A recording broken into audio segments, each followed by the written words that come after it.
Some folks look up the Tetons and see mountains, serrated ridges, sweeping faces, summits that pierce the wide western sky. I see memories.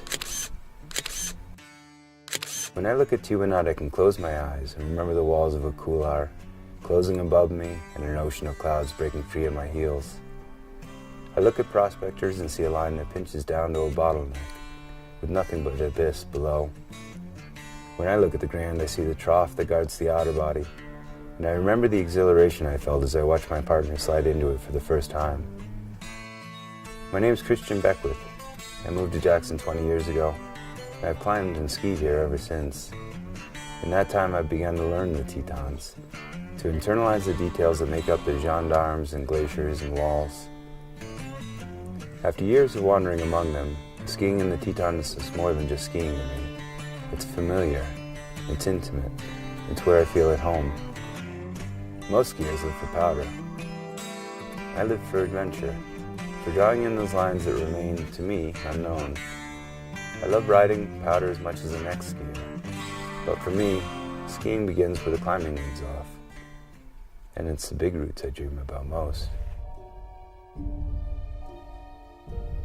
I served my apprenticeship in these mountains, grew up in these mountains, found my tribe in their folds. For years I focused on the climbing, taking off routes both classic and obscure. The Tetons are less of a climber's range to me now though, and more of a skier's range. And after 2 decades of mountaineering here, I'm focused on the skiing. I've got half a dozen classics I'd like to try this winter.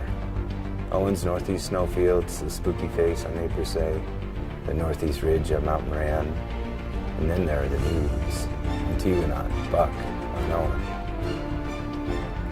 Sometimes when I'm drifting off to sleep, I play them off my mind.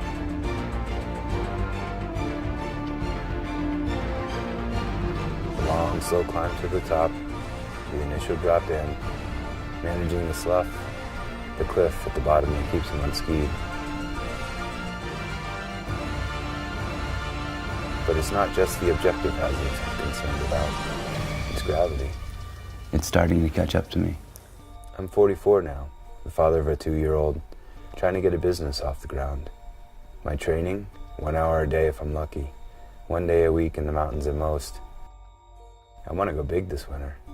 I want a good full season of ski mountaineering with a few new lines, a few big runs, just to know that I'm alive. But can I justify it to my family?